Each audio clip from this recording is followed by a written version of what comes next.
Una sa tanan, maayong hapon mga igsuon ko diha ni Kristo. Sa mo na inyong mata, nagpiyong-piyong naman mo.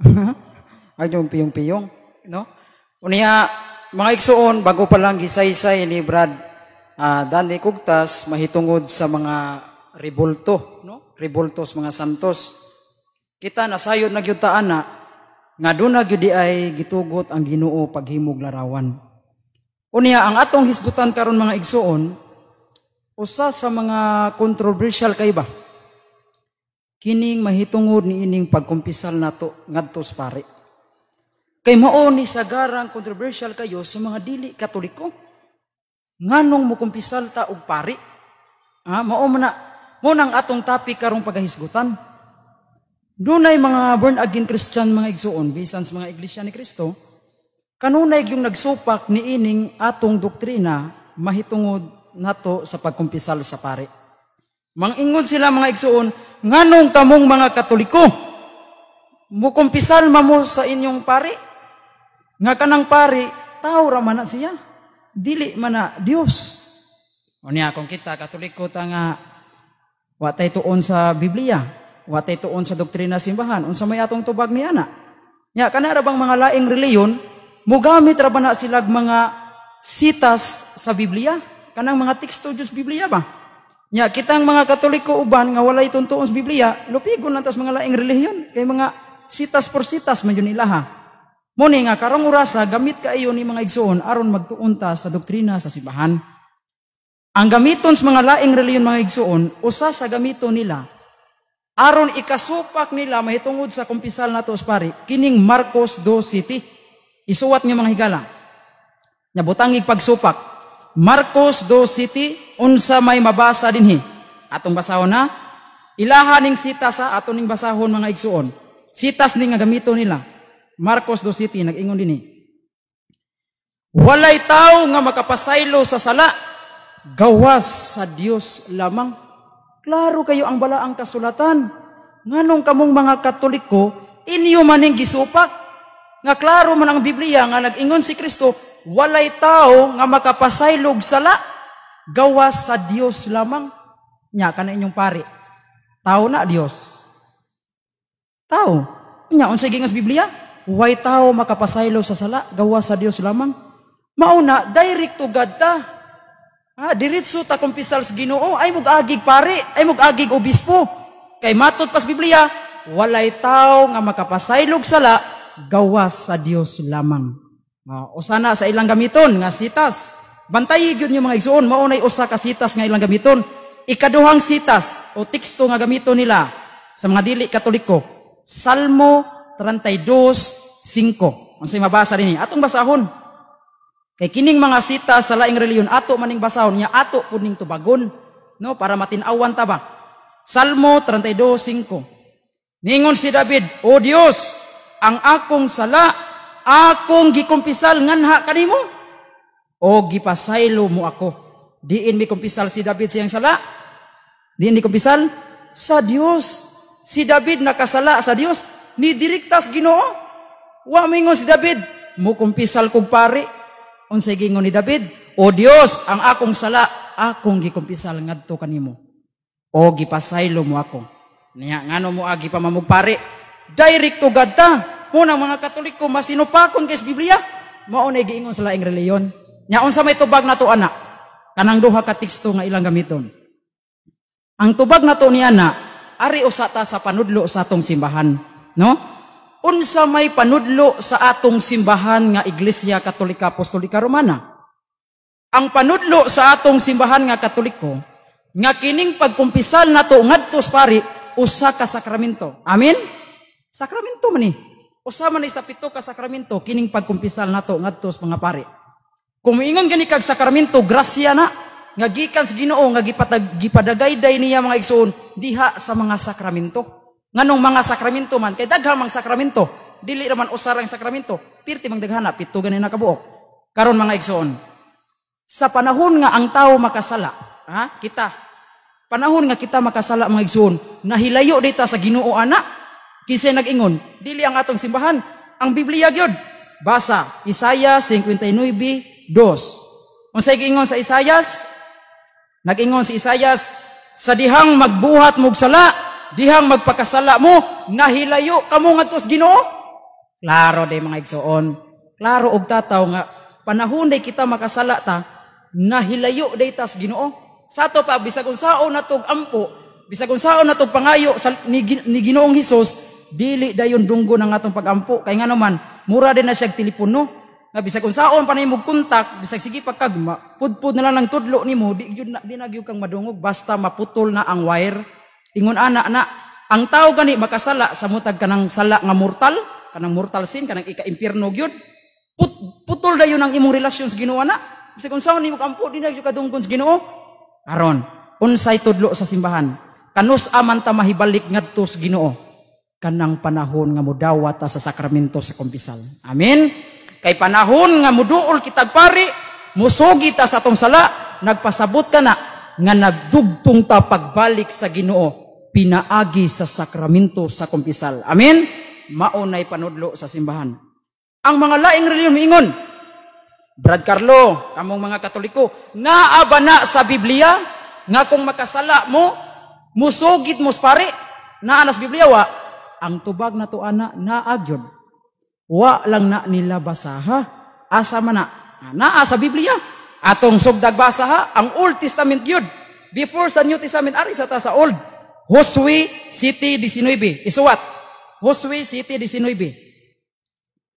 Josue 7:19. Dihang si Akan nakasala sa Ginoo.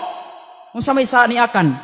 Ang sa ni Akan, matod pa diri sa gisaysay sa Biblia. Wa man ko dito, wa ko maswito. Pero ari tas Biblia, klaro kayo. Ang sa ni Akan, nakakita siya og panapton nga sanina. Wa niya giuli sa tag-iya. Nya part man na sa kawat. Kanang dili imong butang, nya di jud nimo iuli, bahin na sa kawat. Naa sa rapo kasugo, kawat na. Dihang nakasa si Akan. Unsay yang gibuhat? Na konsensya siya. Niduol siya ngadto kang Josue. Joshua ba? Nya kana si Josue mga higala kung inyong basahon ang Zacarias. Suwat, Zacarias 3:1. Usaday na siya kapari. Kana si Josue. Unsay gibuhat ni Akan? Miduol si Akan ngadto kang Josue. Di man yan, niduol siya ni Josue nga pari. Ingon dayon si Josue nga pari. Akan, nakasala man kas Ginoo. Isugid ang imong sala ngadto sa Ginoo pero anhi iagi kanako. Nasabtan niyo mga igsoon? Asa isugid ang atong sala ngadto sa Ginoo pero adto iagi ni Josue. Adto di ipaagi sa mga piniyalan sa Ginoo sama anang mga pari. Asa mabasa? Josue 7:19. Nya nganong wa man ibasa sa mga protestante? Ibulong ko nganong wa man ibasahan nila nganong ila maning taguan? Kay hadlok sila mga igsuon nga makabsan sila membro. Mao na mga igsuon. Josue 7:19. Dihang nisugid si Akan sa iyang sala, niingon si Akan, Josue, nakasala ko sa Ginoo. Niingon si Josue, Akan, gipasaylo na ang imong sala sa Ginoo. Kinsa ni pasaylo ni Akan? Ang Ginoo. Diin niya gisugid, didto niya gisugid sa Ginoo pero giagi niya sa pare nga si Josue. Ingon ana na kitang mga Katoliko nga panahon kung makasatas Ginoo, wa na magpasabot nga mo direkta sa Ginoo. Sama sa gibuhat sa mga born again nga direct to God. Bisag unsaon pa na nimo direct sa Ginoo. Di gyud ka pamation, wa gyud Ginoong moingon nimo, oy, gipasaylo na tika. Wa gyud. Way Ginoong motubag ana. Atong respetuhan ang paagis Ginoo. Unsay paagis Ginoo? Adto ka moduol sa iyang mga piniyalan. Amen. Maunang mga pare. Unsa to nga teksto? Josue 7:19. Arita sa kayduhang teksto. Naa sa 2 Samuel. Suwat 2 Samuel kapitulo 12 bersikulo 12 ngadto 13. Unsay makasuwat, unsay nakasuwat diri? Dihang si David nakasala. Familiar kitang David, di ba? Si King David. Unsay sa ni David? Nangabit, nanapaw. Dako ra ba nang sala kay nara ba na sa napulo kasugo sa Dios? Ayaw panapaw. Kasas David. Unsay gibuhat ni David? Konsensya si David. Sus dako ag salaan niyo eh. Unsay gibuhat ni David? Si David miduol ngadto kang Nitan. Niduol kang Natan? Dili ka nang Natan kauban na mas charismatic na Natan. Si Natan miduol siya ngadto kang Natan. Unya kana si Natan mga higala kung magtuon tag Biblia, usana siya kapiniyalan gapon sa Ginoo. Sinatan tigpamaba na sa Ginoo, murag pari ba? Tigpamaba sa Ginoo ba? Mao na mga igsuon, si David miduol ngadto kang Natan. Niingon dayon si David, Natan, nakasala ko sa Ginoo. Ang imong sala mao ni nanapaw ko. Niingon dayon si David, niingon day si Natan, isugid ang imong sala diri atubangan nako. Tanawa ha? Unsay giingon? Natan, isugid imong sala atubangan nako. Gisugid ang Natan. Pag sugid dayon ni Natan, niingon ni si David. Niingon dayon si David, niingon dayon si David, nakasala ko kay nanapaw ko. Ingon dayon si Natan, gipasaylo na ang imong sala, David. Gipasaylo na imong sala sa Ginoo. Kinsay ni pasaylo ni David? Kinsa? Ang Ginoo. Pero diin gisugid ni David iyang sala. Ngadto kang Natan, mao na kana ding pagduol nato ngadto sa mga pari, biblical o dili biblical? Naa jud is Biblia. Mo na ayaw gyud mo pailad sa laing reliyon nga moingon sila nga wa man na sa Biblia ang pagkumpisal sa Katoliko. Ayaw gyud mo pailad mga igsoon. Naa gyud na sa Biblia bisag inyo pa nang paklion sa inyo ha. Tanawa na kung adto mo sa inyo ha, ay uli mo sa inyo ha, paklian ang teksto mga higala naa na. 2 Samuel 12:13. Unya ang mga laing reliyon muligot gyapon mulusot. Moingon sila nga ay imura man ang gibinaba brad. Basahi jud ko litra por litra. Kana mga laing reliyon hilig man naglitra por litra. Kana gyung mabasa direkta gyud ba sa Bible nga musugid ta sa atong sala nga tos pari. O naa gyapon. Naatay Biblia mga igsuon nga gikumpay gihubad sa mga Protestante. Kining maayong balita. Kini maayong balita. Gihubad ni sa Protestante usab, no, kining maayong balita kay gitambayayungan maning maayong balita paghubad sa Protestante Katoliko. Gihubad ni sa mga Protestante usab. Naay mabasa Ecclesiastes 5:6. Isuwat mga igsoon. Ecclesiastes 5:6. Atong basahon na. Nag-ingon dinhi. Kung naglibog ka sa imong sala, ikumpisal ka na sa pari sa Dios. Tanawara? Agyo di ay mga igsoon. Ecclesiastes 5:6. Kung naglibog ka sa imong sala, ikumpisal ka na sa pari sa Dios. Asa na ito ikumpisal itong sala? Sa pari o sa pastor? Sa pari. Maogi mabasa, pari yun mga igsoon. Ecclesiastes 5:6, hubad sa maayong balita, Biblia mga igsoon. Naagyo mga igsoon, isugid jud pari sa Dios ang atong sala. Pag-abot sa New Testament, anhin na ta sa New Testament? Pag-abot sa Bagong Testamento, si Kristo nagpili og 12 ka apostoles. Amen? Nagpili siya 12 ka apostoles. Mo to gisgutan ni Brad Sok Fernandez. Nga sawa pa mobalik si Kristo sa langit, iyang gihatagag kagahuman ang iyang mga apostoles. Unsay gisulti ni Kristo? Bisag unsang sala nga inyong gipasaylo, ako kining gipasaylo. Bisag unsang sala nga wa ninyo pasaylo, dili ko usab kini mapasaylo. Kana nga authority, kana nga gahom, naaragyod na sa atong mga kaparian. Amen? Pakpaki ang atong Ginoo mga igsoon. Kana nga kagahuman mga igsoon, naaragyod na sa atong mga pari karon sa simbahang Romano Katoliko. Wa na sa ubang mga sikta. Kita ba mong members born again mo kumpisal silang pastor? Wala sa. Wa gyud members born again mingon pastor, kumpisal ko, mingon ding pastor. Di ba badlungon ka? Ay pag kumpisal nako brad, kay tawo ra ko. Ngano man na? Kay wa sila anang authority ha. Kanang gahom sa pagpagsaylo, wa na sa mga ubang laing wa na sa laing reliyon. Naara na sa Romano Katoliko. Ato nang makaplagan panahon sa atong pagkumpisal sa mga pari. Niingon si Kristo di bagyo ni mamakak mga igsoon. Grabe kini si Kristo.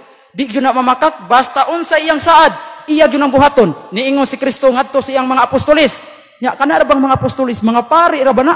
Mao ra ba toy unang mga pari, mga obispo? Sama ni Pedro, Santo Papa ra ba na sa Roma? Unya si Juan pari ra ba jud? Pinadayag 1:5 niingon si Juan, gihimo kita niyang mga gingharian nga mga pari. Di man ka si Juan, usa ka apostoles ni Kristo, pari di si Juan. Si Pedro, unang obispo sa Roma mga higala. Naadyo na sa Biblia. Unya unsay giingon ni Kristo? Bisag unsang sala nga inyong gipasaylo, ako ning gipasaylo. Muna nga kitang mga Katoliko, panahon nga mo kumpisal tas pari, makasiguro kita nga gipasaylo kita sa Ginoo pinaagi sa mga bakba sa mga pari. Amen. Kay ang Ginoo di gyud mamaka kung unsay gipasaylo sa mga pari, gipasaylo na sa Ginoo. Kung di ka pasaylo sa pari, adi na mapasaylo sa Ginoo. Kay niingon ang Ginoo, hatagan na kong authority ang iyang mga kaparian. Amen. Mao na pinangga kay tas Ginoo kay sawa pang balik si Ginoo sa langit, gitukuran jud tag sakramento. Kay kabaw man ang Ginoo nga human siya manubos, makasa man gyapong tao, di ba? Makasa man gyapon ta, human ta luwasan ni Kristo, makasa pa man ta. Muna aron makadawat ta og pasaylo, kay ang Ginoo di naman na magpakamatay balik, naa na gud sa langit, lahi sa balik pa sa kalibutan aron magpalansang. Din mugamit siya og mga sakramento. Muna kung panahon nga makasa ta duol tag sakramento, kay maunay unsa man tambal sa atong kalag, kay ang sakramento maunay gamot sa atong kalag mga igsoon. Amen. Karon ato tong husayon ang teksto sa laing reliyon. Unsa toy teksto sa laing reliyon? Marcos 2:7. Di ba? Mo'y nasuwat sa inyong notebook. Kanang Marcos 2:7, wala na tiwasag basa sa laing reliyon. Ang ilang gibasa Marcos kapitulo 2 bersikulo 7. Mao nang ilang huptan aron mao na ilang ipanghilo sa mga Katoliko nga walay tao makapasaylog sala gawa sa Dios lamang. Pero kung imo day nang klarohon yung basa, no, gitapigan nila ang bersikulo 6. Kay ang namulong din ni Ana, dili si Kristo. Dili din na baruganan ni Kristo nga way tao makapasaylog sala. Baruganan day na sa mga magtutudlo sa balaod nga kanunay sigig saway ni Kristo. Timan ina daraa. Marcos 2:7 man na. Ari lang sa 6, basa sa 6. Dihay mga magtutudlo sa balaod. Kining mga magtutudlo sa balaod mga higala. Sa ato panang panahon, maunay mga maritis ba? Mga maritis, kung si Kristo mag-ayog masakiton, unya iyang banhawon ang mga patay, ang mga magtutudlo sa balaod, kanang mga iskriba ba? Pundok manas mga Hudiyo, nga sige nagpamantay ni Kristo. Unsam ning tawhana, tao raman ni, anak raman ning Jose, mag-ayog magmasakiton. Unya, samon tagatunay masakiton, iyang giayo, unya iya panggingnan, anak, napasaylo na imong sala, lakaw, og ay napagpakasala. Sus, ang mga magtutudlo sa balaod, no? Wa kadawat. Usa man ning tawhana, tao raman ni, di mata ni Diyos. Ang ilang pag-ilah ni Kristo, dili man Diyos. Ordinaryo yung tao ra ba? Ingon na yung magtutudlo sa balaod. Kining tawhana, tao raman ni. Wala may tao makapasaylog sala. Diyos raman unta. Sato pa, kanading pulong nga, di na pulong ni Kristo. Pulong din na sa mga magtutudlo sa balaod. Sato pa, gigamit na sa mga born again. Sato pa, damor nga mo gamit ang mga born again, ana. Samara sila nga nipabor sa magtutudlo sa balaod. Samara nga nipabor sila sa kaaway ni Kristo. Amen? Kay dili din na mo'y baruganan ni Kristo mga igala. Kay kung anita sa baruganan ni Kristo, doon ay gipangtahasan ni Kristo. Oy, kung anita sa baruganan ni Kristo, si Kristo yun nagpilig apostolis, iyag yung gihataga gahom sa pagpasaylo. Juan 20:22-23. Ilista mga ison. Juan 20:22-23. Klaro kay na. Kanang nga pasalig na aragyo na sa simbahan. Naagyo na sa simbahan. Muna ayaw gyud muglayat sa simbahang Katoliko. Pabilin mo sa simbahan kay naara ning kumplito nga sakramento. Adto muglayng reliyon way sakramento na nila mga isuon. Karon, last nga punto. Katong ilang giingon, si David kuno, direct to God kuno si David. Tan-awa ha? Masakpan jud sila mga isuon. Basta Katoliko lang jud ta magtuon tag Biblia ba, di jud ta mailad. Kay dili man gud porket nga aktibo na ka sa simbahan, swito na kog kag Biblia. Kay doon naman gud daghang aktibo sa simbahan, unya walihan sa laing reliyon, madapa man gani sa laing reliyon. Naagyo na. Ang uban gani mga karaan na kay sa simbahan, ang ngapawot ng tuhod, pero walihan sa laing reliyon. Dito na nag-praise the Lord sa laing reliyon, oy. Naagani ko nibawaan Couples for Christ, di ba? Couples for Christ, sibong ka na anas Victory Chapel. Mo na mga igsuon, mo na ayaw jud kumpiyansa, tuon jud tag Bible. Isag 15 minutos lang, nindot na kay na. Tuon lang Bible mga igsuon. Karon kanang ilang giingon kanang ilang giingon nga si David kanang ni direct to God kuno si David. Tinuod ba na nga si David ni direct to God? Ayaw gyud mo patuoan na. Wa mo direct to God si David. 2 Samuel 12. Timan inyo na nang nasuwat. 2 Samuel 12. Si David didto miagi kang Natan. Hinumdo mo. Katong gisgutan nato sa Old Testament. Si David, wa gyud na mo direct to God. Ay magtuog gyud ana nga ni direct to God kuno si David. Wa gyud mo direct to God si David. Miagi nagpiniyalan nga mao si Natan pinayalan sa Ginoo. Kay matod pa sa Malakias 2:7, kung duna mo'y mga pangutana, duna mo'y mga pangonsulta, duol mo sa pari sa Dios. Kay sila gitahasan sa paghatag sa mensahe sa Ginoo. Dalaygon ang Ginoo, maayong hapon kanatong tanan mga igsoon.